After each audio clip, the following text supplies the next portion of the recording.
we are planning the ultimate show planner. My name is Nick Hostain. I'm the original presenters director, and I've been looking at some of the notes that people sent. Thank you, Scott, for the insight. Thank you so much, Karen, for the compliment. I really do appreciate it. It's really so much fun here tonight, and I'm loving this material so much. I really hope that it lands for you as well.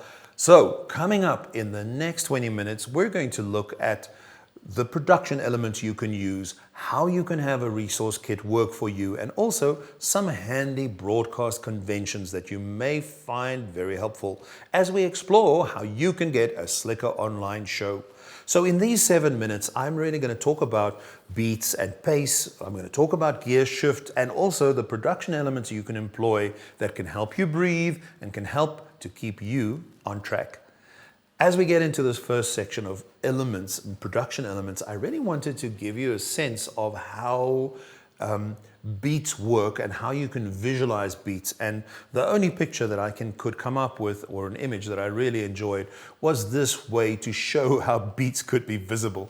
I went a little bit literal on it, but you get the idea. If there's something that you can show that indicates rhythm, that indicates what it is that you're trying to communicate, and it hits a mark because it leaves people with an image that they'll remember, then I think half the job is done. Remember that visuals can sometimes really make it work for you, so that there are some really great things that you could use to just say something while you reframe in your mind and you get ready to go into the next direction. I hope that that makes sense. I'm cutting back to a graphic that you've seen many times, and you've seen it earlier. And this is really the second section of the sentiment, which is to go and talk about beats. So you want to think about the balance that you have between facts, the visuals, whether you have quotes and support material, whether you have checklists and cheat sheets, how high the entertainment level is of what you do, and also what is novelty that you're bringing to the piece. What is new? What jumps out? What is it that people are going to remember? And because of that, repeat, because you want to go for repeatability. Now, when we start talking about pace and beat and rhythm, something that pops up a lot is the P's. And you know, there's 5 P's for everything, right? Production has a few P's, and finance has P's, and so on and so on. And so it is for voice work too, and for using your voice. And if you go look at the 5 P's that are popular in voice control, people talk about pitch, which is higher pitch, lower pitch, and changing the pitch of your voice. The pace, you can speak slower. The pause,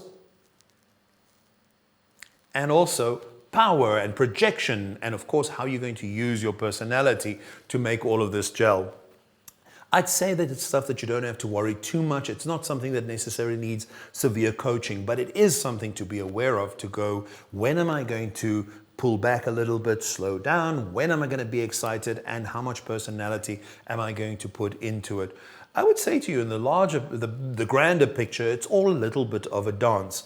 And as I said, what you do is once you have placed these into the beat sheet and you have positioned what it is that you're going to do, the next thing is that you may want to start thinking about how you're going to shuffle that around if there is something that you feel out of place.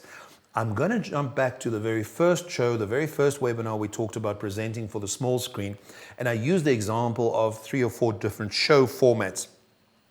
Please do check it out if you have missed it. But here's what is interesting.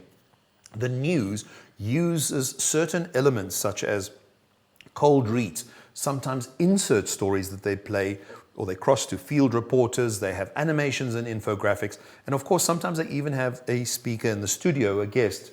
In the same way a talk show, these kind of elements that you would have is viewer questions that get answered.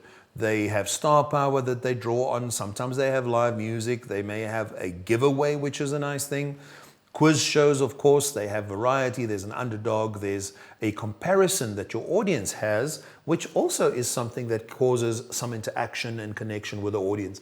These are all elements, and the reason I'm pointing them out for you is they are all elements that you could use when next you start putting something together, because those elements are damn handy and our viewers already understand them. So if you're going to say, I'm going to do a giveaway. Or if you go into something and say, standing by later, I have a talk, an interesting conversation with so-and-so and such and such. Those are all interesting things that'll gear shift and change pace. And I want you to think a little bit about any of these that you could use. Again, if you go and check out the online course, we run physical show genre ideas and things that you could use when you start putting together the material so that you have support for what it is that you're going to put in your presentation.